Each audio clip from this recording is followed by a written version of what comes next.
আসসালামু আলাইকুম। আজকে উত্তরবঙ্গের এই উত্তর দিনাজপুর জেলা করণদিঘি থানার অন্তর্গত এই যে একটি ইসলামী ধর্মীয় সভা বা মাহফিল বা জলসা বিভিন্ন রকম ভাবে এটাকে মুসলিম সমাজের মানুষ আমরা এই সভাগুলি আমরা করে থাকি। আপনাদের এই মাদ্রাসা জনাব মাওলানা যিনি চেয়ারম্যান হিসাবে আছেন বা এই মাদ্রাসার আয়োজক এবং ওনার দাওয়াতে আমি এখানে আপনাদের মেহমান গ্রহণ করে আসতে পেরেছি। মহান আল্লাহ তাআলার কাছে আমি লাখ লাখ শুকরিয়া জানাই। এছাড়াও আমাদের রেজাউল ভাই একটা শিক্ষক, ওর সাথে আমার অনেক দিন থেকে এই করণদিঘির মাস্টার হলেও কলকাতা বা বিভিন্ন সময়ে টেলিফোনে যোগাযোগ আছে।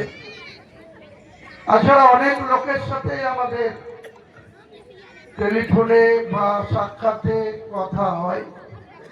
এখানকার যিনি এমএলএ আছেন গৌতম পাল, আমাদের যে বিধানসভায় সিট নাম্বার তার থেকে অনেক পিছন সারিতে উনি বসেন। ওনার সঙ্গেও আমার মাঝে মাঝে বিধানসভার ভেতরে লবিতে কথা হয়, কিন্তু আমি আশ্চর্য হয়ে যাচ্ছি। এটা পশ্চিম বাংলা, পশ্চিম বাংলার একটা মুসলিম অধ্যুষিত জেলার নাম উত্তর দিনাজপুর, পাশে মালদা, সেটাও মুর্শিদাবাদ অধিষ্ঠিত। এবং ভারতবর্ষে যে কটি মুসলিম মেজরিটি জেলা আছে তার মধ্যে কাশ্মীরের অনন্তনাগ জেলা 1 নম্বরে, পশ্চিম বাংলার মুর্শিদাবাদ জেলা যেখানে আমরা জন্মগ্রহণ করেছি, আল্লাহ আমাদের এই মাটিতে সৃষ্টি করেছেন, সেই মুর্শিদাবাদ 2 নম্বরে, 3 নম্বরে হয়তো মালদা হবে, 4 নম্বরে উত্তর দিনাজপুর। সেই জেলায় একটা মুসলিম সমাজের খারিজি মাদ্রাসার উন্নতি কল্পে জলসা মাহফিল হবে। কাকে প্রধান অতিথি করবেন, কোন হাফেজ মাওলানা কারি মুফতি সাহেবকে এখানে প্রধান বক্তা করে আনবেন, এটা সম্পূর্ণই আমাদের গণতান্ত্রিক অধিকার, সাংবিধানিক অধিকার এবং মুসলিম সমাজের ব্যক্তিগত সিদ্ধান্তের উপরে নির্ভর করে। আমি অবাক হয়ে যাই যখন আমাদের মতো ব্যক্তিকে সে জায়গায় দাওয়াত দিয়ে মেহমান হিসাবে আসার জন্য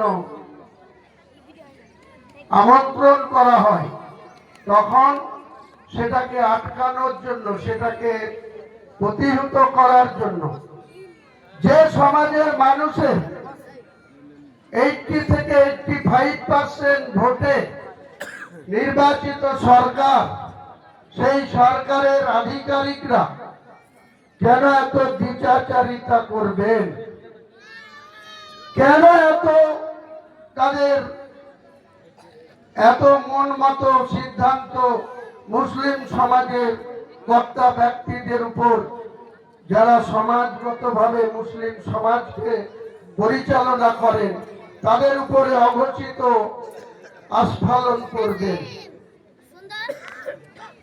আমাদের রাজ্যের মাননীয় মুখ্যমন্ত্রী, তিনি মুখে অনেক মুসলিম তোষণের কথা বাজারে হাটে বক্তৃতা করতে গিয়ে তিনি বলেন, কিন্তু কার্যক্ষেত্রে আমরা কি দেখছি?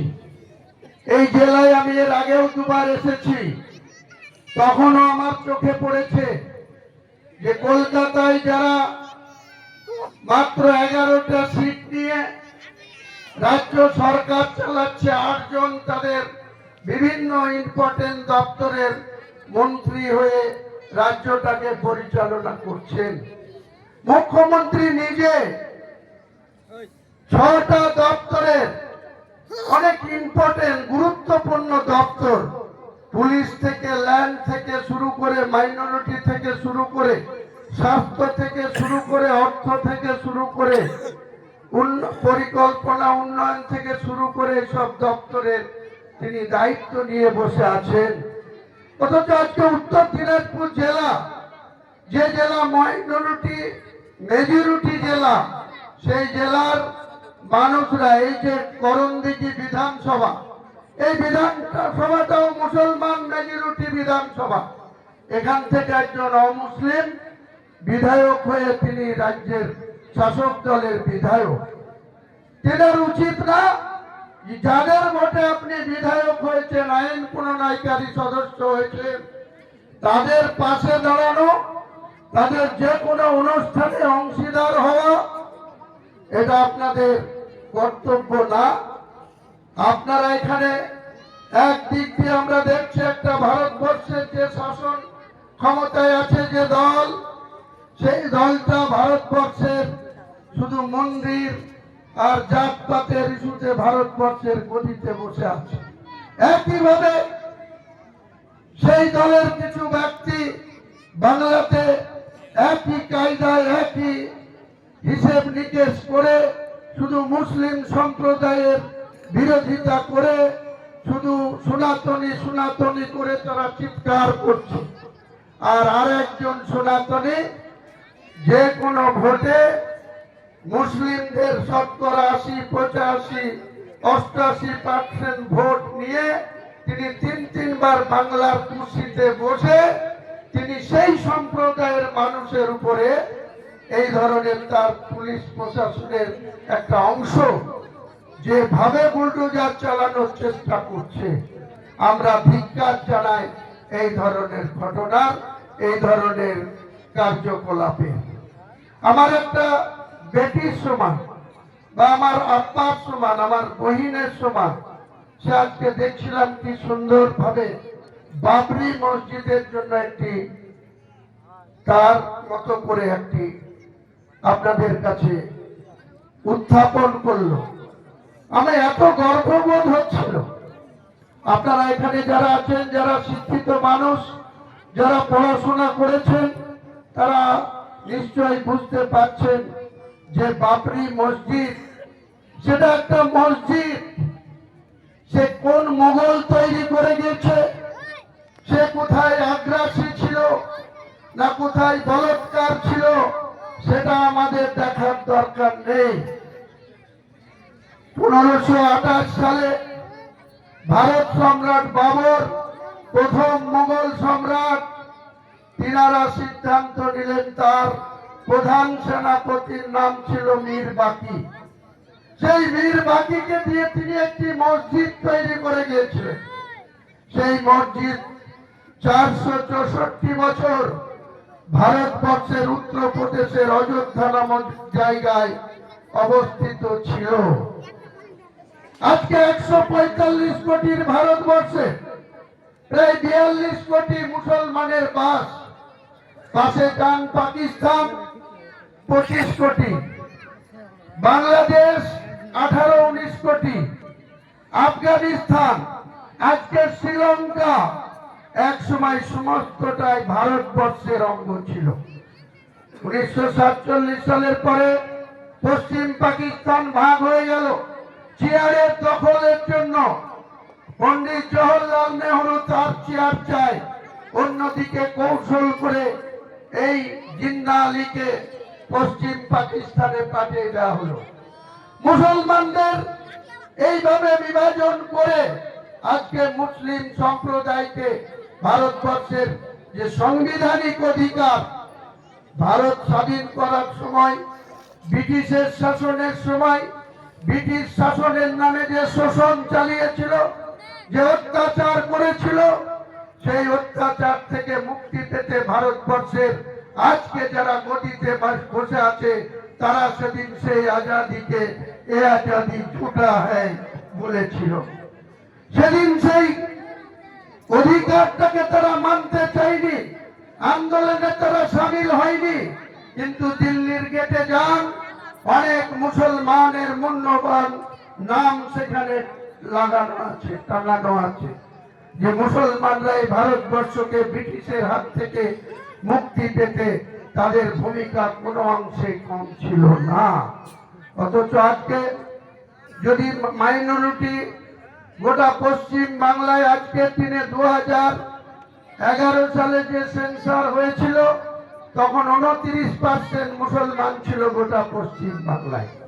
আজকের দিনে 2026 সালে এসে 37% মুসলমানের পাশে আপনাদের বিহারে যান 8%।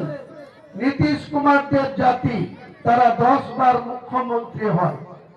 লালু প্রসাদ যাদব সম্প্রদায় 15%, তারা বিহারের মুখ্যমন্ত্রী হয়, তার স্ত্রী রাবড়ি দেবী মুখ্যমন্ত্রী হয়।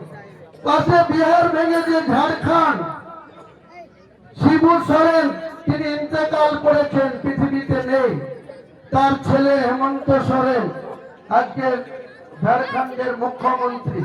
মাত্র 7% সোরেনদের তারা সেখানে মুখ্যমন্ত্রী হয়। 37% মুসলমান কে বিভাজনে করে রেখে কৌশল করে 37% মুসলমান আর আদিবাসী, শিডিউল কাস্ট, জনজাতি এসব সব ধরলে প্রায় 63% এই সংখ্যালঘু যাদের বলা হয়, এই সংখ্যালঘুরাই সংখ্যাগরিষ্ঠ গোটা বাংলায়। অথচ 63% যদি চলে যায় তাহলে কত থাকে? 40-এর উপরে যে পার্সেন্টেজটা, তারা কৌশল করে এই 63%কে ধোঁকা দিয়ে বারবার সেই শুরু থেকে, তারপরে অজয় মুখার্জি, ডক্টর বিধান রায়, সিদ্ধার্থ শঙ্কর রায়, জ্যোতি বসু, বুদ্ধদেব ভট্টাচার্য, আজকের মমতা বন্দ্যোপাধ্যায়, তারা কুর্সিতে বসে বসে শুধু নির্বিচারে এই সম্প্রদায়ের উপরে বুলডোজার চালিয়ে দিচ্ছে, অত্যাচার করছে। ভোটের সময় কিছু ভালো ভালো কথা বলে, কিছু উপঢৌকনের কথা বলে, কিছু লুলুপোপের কথা শুনিয়ে তারা কিন্তু কুর্সি দখল করার চেষ্টা করছে। যে বাবরি মসজিদের ইতিহাস আজকে যে আমাদের ঘরের বোন বলেন, মেয়ে বলেন, যেভাবে বলল, আপনাদের শুনে রাখা উচিত। এই বাবরি মসজিদটা মুঘল সম্রাট বাবরের আসল নাম ছিল জহিরুদ্দিন বাবর। তিনার প্রধান সেনাপতি মীর বাকি তাকে দিয়ে এটাকে প্রতিষ্ঠা করেছিল। সেই বাবরি মসজিদ 464 বছর অযোধ্যা নামক জায়গা উত্তরপ্রদেশের সেখানে ছিল। প্রথম 1986 সালে ইন্দিরা গান্ধী 1984 সালের 31 অক্টোবর মৃত্যু হওয়ার পর তার সুযোগ্য পুত্র রাজীব গান্ধী যখন প্রধানমন্ত্রী হল, তখন এক শ্রেণীর 5% হিন্দু ব্যক্তি, অমুসলিম ব্যক্তি বাবরি মসজিদটাকে নামাজ পড়া বন্ধ করার জন্য রাজীব গান্ধীকে বারবার চাপ সৃষ্টি করল। রাজীব গান্ধী বাবরি মসজিদের মূল ফটকে তালা ঝুলিয়ে দিল। মুসলমানদের নামাজ পড়া থেকে বঞ্চিত শুরু হলো 1986 সালে। তার কয়েক বছর যেতে যেতেই 1992 সালে আরেকজন কংগ্রেসের প্রধানমন্ত্রী পিভি নরসিংহ রাও, আর আজকে বাংলার মুখ্যমন্ত্রী সেদিন ওই পিভি নরসিংহ রাওয়ের মন্ত্রিসভার ক্রীড়া দপ্তরের রাষ্ট্রমন্ত্রী ছিলেন। তাদের উপস্থিতিতে কিভাবে মাত্র 5% অমুসলিম হিংস্রতা দেখিয়ে বাবরি মসজিদের ধাঁচাকে কিভাবে দিনের আলোয় প্রকাশ্যভাবে ভেঙে দিয়ে যে উল্লাস প্রকাশ সেদিন করেছিল, আমরা ভারতবর্ষের রক্ত মাংসে গড়া মুসলমান, আমরা সেদিন মুখে ব্যথা পেয়েছিলাম, আমাদের অন্তরটা সেদিন কেঁপে উঠেছিল। তাই আমরা অনেক দিন সহ্য করে করে লাস্টে দেখা গেল ভারতবর্ষের সর্বোচ্চ যে আদালত সুপ্রিম কোর্ট, তার প্রধান বিচারপতি সহ 7 জনের ডিভিশন বেঞ্চ যেদিন 2019 সালের নভেম্বর মাসে রায় দিলেন, সেদিন কোনো কিছু নথি সেই জমি কোনো মতেই প্রমাণ করতে পারল না যেটা রামলীলার জায়গা। সুপ্রিম কোর্ট জাজমেন্ট দেওয়ার সময় বলছেন মাত্র হিন্দু সমাজের মানুষের ইমোশনালকে গুরুত্ব দিয়ে, আবেগকে গুরুত্ব দিয়ে বাবরি মসজিদের ল্যান্ড হ্যান্ডওভার করা হলো রামলীলাকে। রামলীলাকে হ্যান্ডওভার করলো 2019 সালে। 19 সালে যখন হ্যান্ডওভার হলো, আপনারা সবাই দেখেছেন ভারতবর্ষের প্রধানমন্ত্রী নরেন্দ্র মোদীজি 2024 সালের 22শে জানুয়ারি ভারতবর্ষের সাংবিধানিক দিক থেকে শপথ নিয়ে সব জাতির যিনি প্রধানমন্ত্রী, তিনি সনাতন ধর্মাবলম্বী এই মন্দিরে গিয়ে শটান শুয়ে পড়লেন, উদ্বোধন করলেন। এবং তাদের মধ্যে ভারতবর্ষের যিনি বর্তমান রাষ্ট্রপতি দ্রৌপদী মুর্মু, তিনি একজন আদিবাসী সম্প্রদায়ের মানুষের জন্য এই অহমিকার মন্দিরের তাকে উদ্বোধনের জায়গায় স্থান পেলেন না, তাকে ইনভাইট পেলেন না। মুসলমানরা তো পাওয়ার কথাই নয়, পায়নি। কিন্তু তারা কতটা দাম্ভিকতা দেখায়, কতটা অহংকার দেখায় যে তাদের একজন ভারতবর্ষের তারাই রাষ্ট্রপতি নির্বাচিত করেছে দ্রৌপদী মুর্মুকে, উড়িষ্যার মহিলা। তাকে পর্যন্ত সেখানে ইনভাইট করেননি, নিয়ে যাননি। আজকে আমরা কি দেখছি উত্তর দিনাজপুরে এসে এই যে আমাদের মা বোন, বুবু, খালা, আপ্পা যাই বলুন, তারা এখানে এসছেন, তাদের চেহারাগুলো দেখে আমার মনে হচ্ছে যে এখনো মুর্শিদাবাদ জেলাকে বলা হয় পিছিয়ে পড়া জেলা। আমি মুর্শিদাবাদের একজন মানুষ হিসেবে বলছি, মুর্শিদাবাদ আজকের দিনে বহু আগিয়ে, বহু ডাক্তার, বহু ইঞ্জিনিয়ার, বহু প্রফেসর দেশ বিদেশে পড়াশোনা করে নিজের মেধাকে তুলে ধরে আজকে দেশের বাইরে গিয়েও তারা কাজ করছে। দেশের বিভিন্ন রাজ্যে গিয়ে মুম্বাই থেকে শুরু করে, গুজরাট থেকে শুরু করে দিল্লি, হরিয়ানা, উত্তরপ্রদেশ এবং উড়িষ্যা সব জায়গায় গিয়ে কাজ করছে। আমার নিজের একটা ভাইপো, সে উড়িষ্যাতে অনেক বড় পদে কাজ করছে, যার বেতন 3.5 লাখ টাকা পার মান্থ। তাহলে আমরা এই উত্তর দিনাজপুরের চেহারা কেন এটা দেখবো? মুখ্যমন্ত্রী শুধু উত্তরকন্যার কথা বলেন, শুধু মুখ্যমন্ত্রী বলে উত্তরবঙ্গের আমি উন্নয়ন করছি। কোথায় উন্নয়ন? উত্তর দিনাজপুরের এই বাড়ি ঘরের চেহারা এরকম কেন?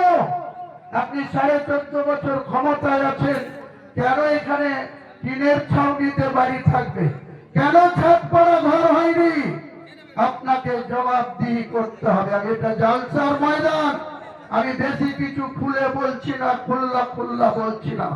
আগামী দিনে আমি আসবো উত্তর দিনাজপুরে, যেদিন রাজনৈতিক মঞ্চে ভাষণ দেব, সেদিন আপনার এই চরিত্রের কথা, আপনার ধোঁকাবাজির কথা, আপনার মিথ্যাচারের কথা, আপনার চিটিংবাজির কথা আমি ওপেন আপনার নাম ধরে ধরে বলবো। আপনার ক্ষমতা থাকলে তার কাউন্টার করবে।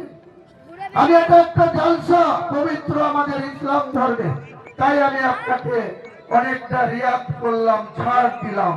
তাই আমি আমার বক্তব্য বাড়াবো না।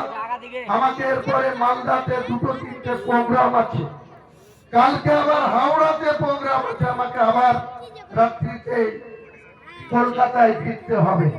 তাই আপনাদের বলতে চাই, এই যে দুরবস্থা ইচ্ছাকৃতভাবে আমাদের বর্তমান সরকার তৈরি করে রেখেছে, এখানকার বিধায়ক তার বাইরে নয়, তিনিও হিসাব কষে এই মুসলমান সম্প্রদায়কে অনাথ বা গরিব বা অসহায় অবস্থার সুযোগ নিয়ে তারা সুযোগ সন্ধানী হিসাবে কাজ করছেন। তাই আমি আপনাদের কাছে এটুকুই বলবো, এই যে মাদ্রাসা, আমি আবার 18 তারিখ রাত্রি থেকে আমাদের সেহরি খাওয়া শুরু হবে, তারাবি পড়া শুরু হবে, 19 তারিখে পয়লা রোজা হবে। আমি রোজা করি, নামাজও পড়ি, ইনশাল্লাহ রোজার মধ্যেই মালদাতে 3-4 বার আসবো ইফতার পার্টির আয়োজনে। আমি একবার নিশ্চয়ই মালদা থেকে এই মাদ্রাসার যারা আয়োজক ওনাদের সঙ্গে কথা বলে এখানেও আসবো, ইফতার করে যাব, আপনাদের সঙ্গে বসে ইফতার করব, নামাজ পড়ব এবং এই মাদ্রাসায় আমি নিজে আমার ব্যক্তিগত ফান্ড থেকে 2 লক্ষ টাকা আমি সেদিনকে দান করে যাব, যাতে এই মাদ্রাসাটা আরো উন্নতি করতে পারে, ভালোভাবে ছাত্রদের পড়াশোনা করতে পারে। আমার ব্যক্তিগত থেকে আমি 2 লক্ষ টাকা আমি দান করব। পাশাপাশি আপনাদের শুধু দুটো কথা বলেই আমি এই সভা ত্যাগ করব, অনুমতি নিয়ে আগেই রাখছি। তাই তকবীর দিব আমি যেটা বলবো আপনারা আল্লাহু আকবার জোরসে বলবেন, তবে আমি খুশি হয়ে এখান থেকে যাব। লিল্লাহি তাকবীর, লিল্লাহি তাকবীর, লিল্লাহি তাকবীর, নারে তাকবীর, নারে তাকবীর, নারে তাকবীর। আসসালামু আলাইকুম ওয়া রাহমাতুল্লাহি ওয়া বারাকাতুহু। वालेकुम अस्सलाम व रहमतुल्लाहि व बरकातहू। हर गली अच्छी लगी, हर एक घर अच्छा लगा। आप जो आए शहर में, तो शहर भी आप गाड़ी কাছে যাবেন, ওই যে বাইকগুলো আছে, কার বাইকগুলো আছে, তো বাইকগুলোকে সাইডে নেবেন। আপনারা আমাদের ভলান্টিয়ারকে বলছি, আপনারা তাড়াতাড়ি করে ওই জায়গায় যান, গাড়ির কাছে যান। আমাদের ভলান্টিয়ারকে বলছি, ওই গাড়ির পাশে যেগুলো মোটরসাইকেল রাখানো আছে, তাড়াতাড়ি করে সেই মোটরসাইকেলগুলোকে সরানোর ব্যবস্থা করুন। দূরে থাকবেন প্লিজ। ভলান্টিয়ার উদ্দেশ্য বলবো, একটু সহযোগিতা করবেন। এরপরে ইনশাআল্লাহ আমাদের আবার রাত্রের প্রোগ্রাম আছে, ইনশাআল্লাহ আপনাদের রাত্রের প্রোগ্রামের জন্য এবং রাস্তায় যেগুলো গাড়ি আছে সেই গাড়িগুলোকে সরিয়ে দিন। ভলান্টিয়ারদের বলছি একটু যেতে দিন।